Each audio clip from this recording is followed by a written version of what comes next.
I wonder where this goes from here. Let's find out. Joining me right now, Democratic Congressman Brad Schneider. He's of Illinois.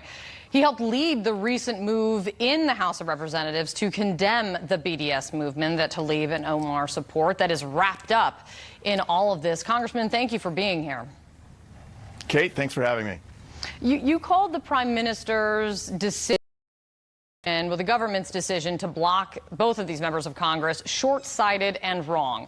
That was like a hot second ago, and now we have these twists and turns. Now you're looking at something of a reversal, but with restrictions on Tlaib, and she's now refusing to go under those circumstances as Oren laid out. What's your reaction this morning?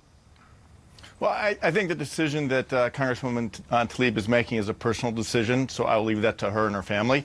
But I did say yesterday that the Prime Minister's decision to deny entry to both Congresswoman Tlaib and Omar was wrong and short-sighted because they're missing the broader point. As members of Congress, when we have the opportunity to go to Israel or to any country, it's an opportunity to see and learn. I've been to Israel more times than I can count.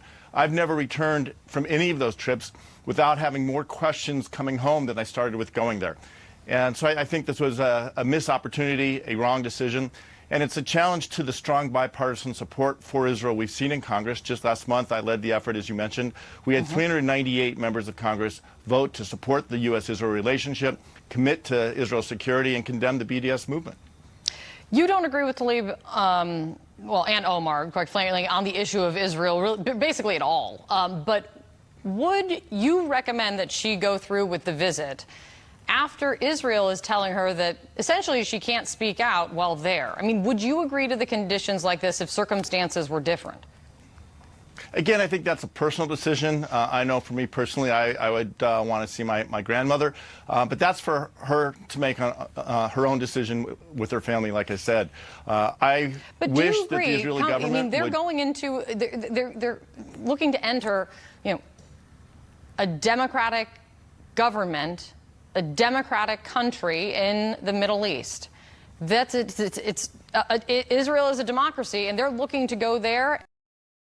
Do you think it's okay that the Israeli government put restrictions on their speech of a U.S. member of Congress? No, and I said this yesterday. I think that they should be allowed to enter Israel, to tour Israel. Again, I just came back last week from Israel. Right. We visited not just Jerusalem, but we went to Ramallah. We spoke with President Abbas. We spoke with Prime Minister Netanyahu. But we also spoke with the leader of the opposition, Benny Gantz. We went to the Gaza border. We visited Lebanon border, Syria border. We spoke with Palestinians and Israelis. We saw Israel in many of its facets. And I think it's important to go to any situation and see as much of the picture as possible. But I also think it's important, and this is just my style, is to try to build bridges. Long before I got to Congress, the effort to try to bring peace between Israelis and Palestinians, to work towards ultimately the possibility of a two-state solution. The reason BDS, I believe, is anti-Semitic is because it denies the Jewish aspiration for a homeland of their own, but the Palestinians have a similar aspiration. The path to peace, I believe, is through negotiations between the two parties, and the role the United States should be playing is to help create the forum for those parties to come together. And the strength that Israel finds in many ways is because of the support they get, bipartisan support in the United States Congress. And this is why I'm so critical of our president, President Trump, trying to use Israel as a wedge issue, trying to break away support among Democrats. I don't think we'll be successful, I want to ask you, but I think we're in an unfortunate situation. I want to ask you about the president's involvement here. But first, I don't know, another way of asking this is who is more wrong here, Israel's position in this or Rashida Tlaib in now refusing to go under those circumstances? I think that's the wrong frame. I think Congresswoman Tlaib's positions on Israel are wrong. I have said that. I've talked to her about it. I think she has a narrative, but I don't think she's looked at the broader perspective. Like I said, I believe the path to peace is for two states, for two peoples. I'm committed to that and work towards it. That's why that resolution last month was so important. But I've also said that I believe the decision by Prime Minister Netanyahu not to let them in was both wrong and short-sighted. And what I hope is we can find a path and the Israel government will change its position.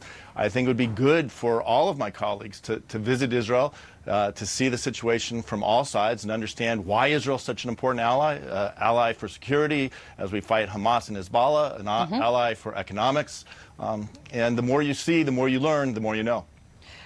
That is a great point. Let me read you how the New York Times put it in terms of the President Trump's role here this morning. By enlisting a foreign power to take action against 2 American citizens, let alone elected members of Congress, Mr. Trump crossed a line that other presidents have not, in effect exporting his partisan battles beyond the country's borders. What do you think the real impact of the president's role here, the president's words, both publicly and privately? Well, I think so much of what this president is doing is crossing lines and having a negative impact, especially on the global stage. I say all the time that the world is a better place and America is more secure when we lean in, when we lead. I think the president's view is the opposite of that, trying to pull us away. I grew up at a time where there was a philosophy that our politics ended at the nation's shore, and when we were overseas, we spoke as one nation, one country that has an interest in the world. The president's interests are different. I think it's unfortunate that he interjected himself into the situation with this visit, into the politics in Israel. And I pray and will continue to work that this president's unable to try to create a partisan divide on support for Israel in the United States Congress. There are not a lot of issues where we can get 398 members to speak out in unison in one voice. That's very true. Congressman Schneider, thank you for coming in. Thank you.